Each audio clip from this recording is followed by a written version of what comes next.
अभी बैठे हुए हो, मैं उस मंच को सादर प्रणाम करती हूँ और आप सभी को सर झुका करके नमन करती हूँ। सुना है कि ईश्वर को हमने नहीं देखा, लेकिन हमने आपको देख लिया, तो मेरा मानना है कि मैंने ईश्वर को साक्षात देख लिया। यहाँ पर आए हुए सभी सम्मानित लोगों का भी स्वागत और हार्दिक अभिनंदन करती हूँ।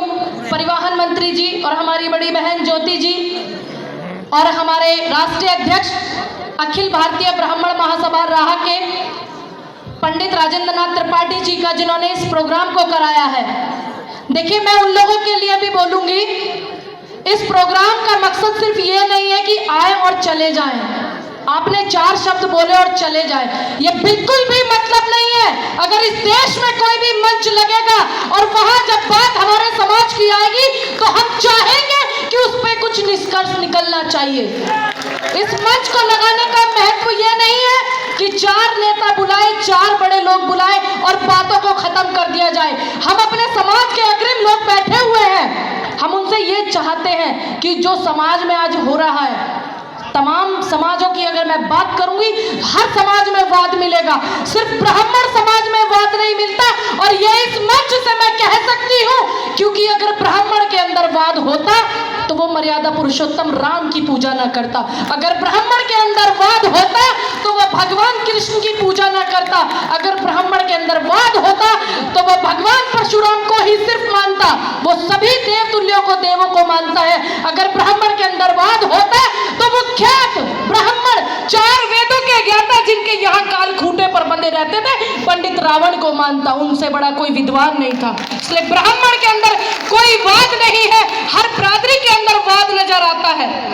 यहाँ सभी मेरे परिवार के तमाम वो लोग भी हैं, भराला जी भी बैठे हैं, जिन्होंने बहुत वो माहौल भी देखा था बॉर्डर पे बैठे हुए कि किस तरीके से कि एक लड़की है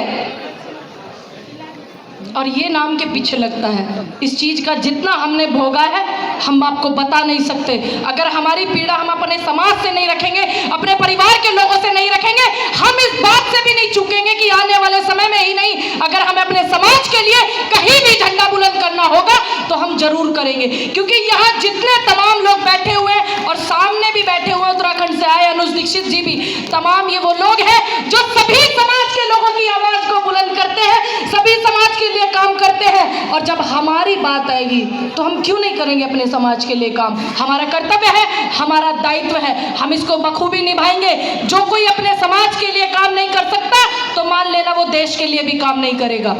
सब झूठे झगड़े हैं, झूठे वादे हैं। ब्राह्मण को जगाना बेहद जरूरी है, क्योंकि कैसे आप बताओगे कि आप जीवित हो?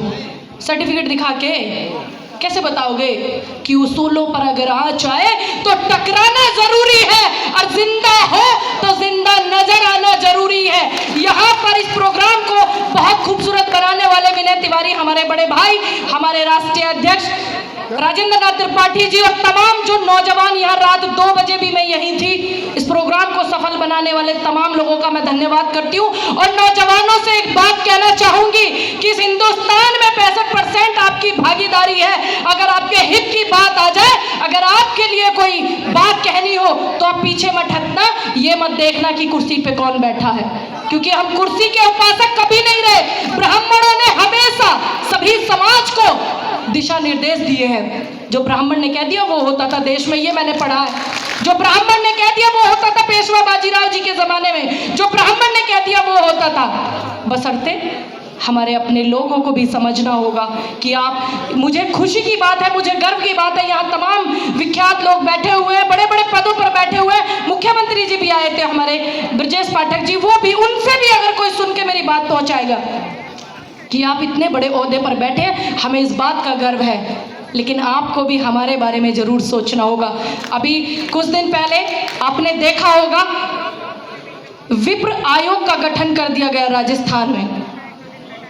पहले इस वाली सरकार में नहीं, पहले, अभी तो वहाँ होगा और कुछ भी होगा, बहुत अच्छा होगा, लेकिन उत्तर प्रदेश में भी कराया जाए, मध्य प्रदेश में भी हो चुका है, मैं वहाँ का भी धन्यवाद करती हूँ, उत्तर प्रदेश में भी कराया जाए। और दूसरी बात, आप सभी गणमान्य लोग बैठे हुए हैं, हर छुट्टी पर अवकाश होता है, हर छुट्टी पर होता है, चाहे कोई भी जयंती लगा लीजिए, लेकिन भगवान परशुराम जयंती पर अवकाश नहीं होता। जब इतना बड़ा मंच लगा है, इस उत्तर प्रदेश की राजधानी में बड़े बड़े विख्यात ब्राह्मण, बड़े बड़े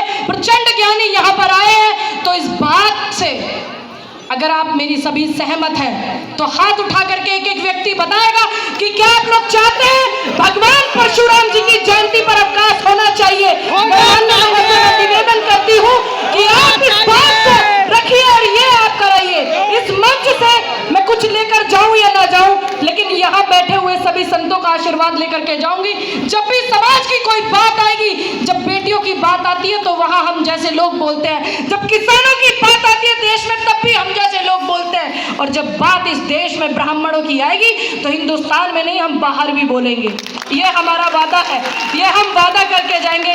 तमाम लोगों को मैं नमस्कार, प्रणाम, जय परशुराम करती हूँ। आप लोगों से जो सीखा है, जो सुना है और जो यहाँ से सीख लेकर के जाऊंगी, मैं आप लोगों से वादा करती हूँ कि आप लोगों के जब भी, मुझे नहीं लगता मेरी कभी ज़रूरत होगी, लेकिन मुझे आपके आशीर्वाद की ज़रूरत होगी तो मैं आपके बीच में आती रहूँगी। मैं नमस्कार, प्रणाम करती हूँ। जय परशुराम।